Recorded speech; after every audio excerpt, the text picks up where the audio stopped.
What is shaking, my friends? My name is Shay. Welcome back to my channel. Today we're going to do a video about some of my DNFs. DNFs means did not finish. So I just recently, probably in the past year, started DNFing a lot more. Generally, I was very scared to DNF. I'm a completionist at heart. I need to finish the book, but I have tried my best to DNF books more. If I feel like when I'm reading it, number one, I just really am not jiving with the writing style.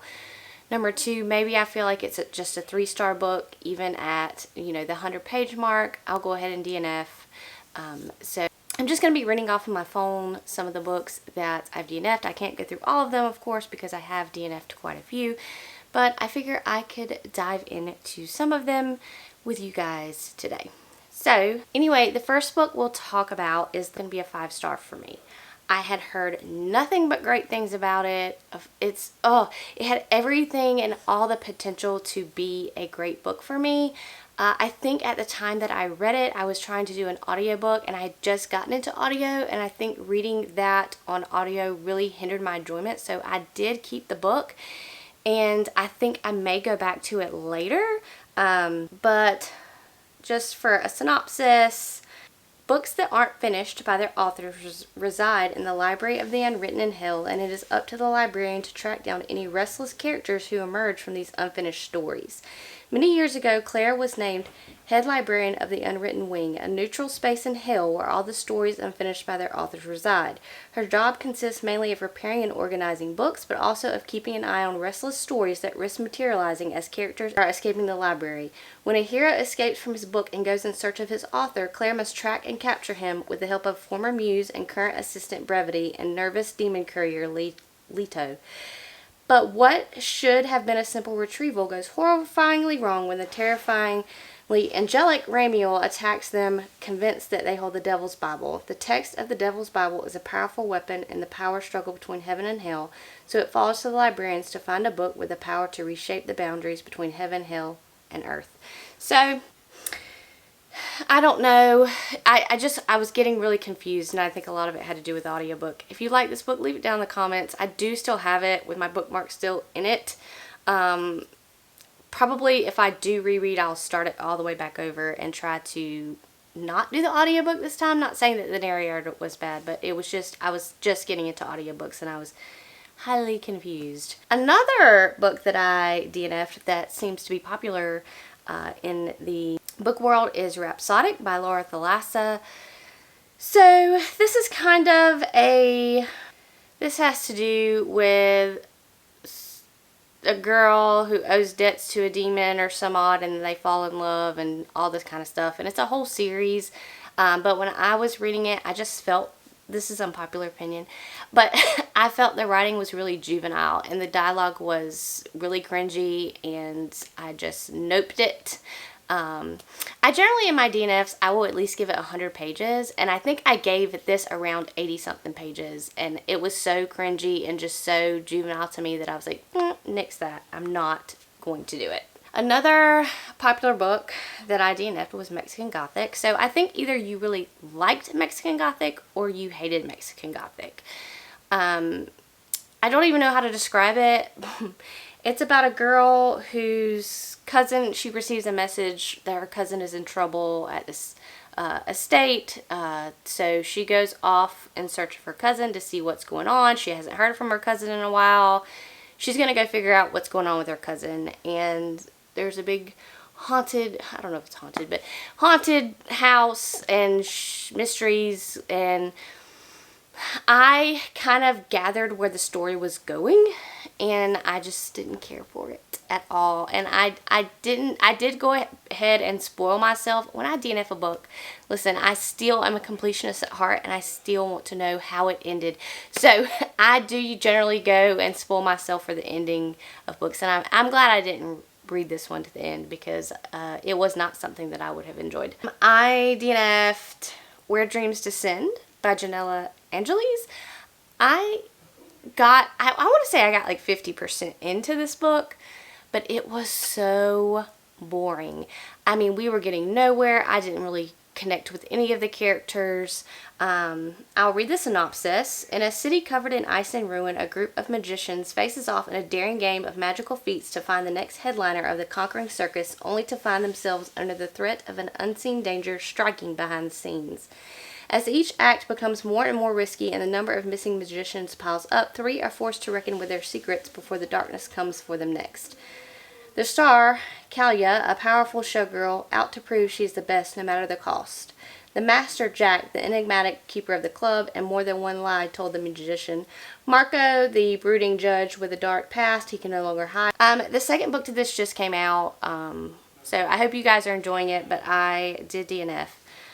Another book that I DNF'd is The 7.5 Deaths of Evelyn Hardcastle, and I think this is not an unpopular opinion. I think, again, this is one of those books you either really love it or you hate it. Basically, it's a whodunit, and you're in the eyes of... It's told in a very weird way because the characters keep changing, and basically it's the body...